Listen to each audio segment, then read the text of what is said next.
Ako po si Anne Hazel Javier, ang Executive Director ng isang environmental non-government organization na nakabase sa Lipa City. Nandito tayo sa mataas na kahoy sa aming Pusod Taal Conservation Center.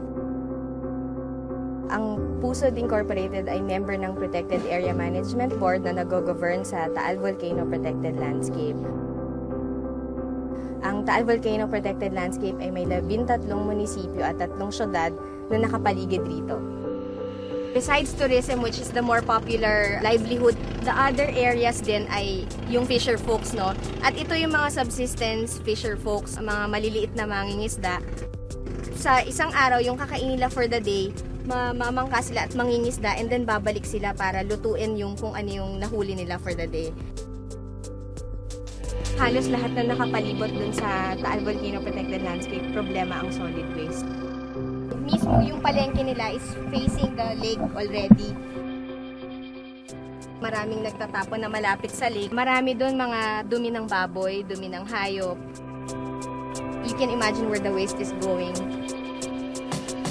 We are communicating closely with the barangay and the local government on how we can put a stop or solve that issue. Ngayon, we have established the Taal Conservation Center and we see this as the hub of information. So, dito namin din ilalagay yung isa naming portal for disseminating the information.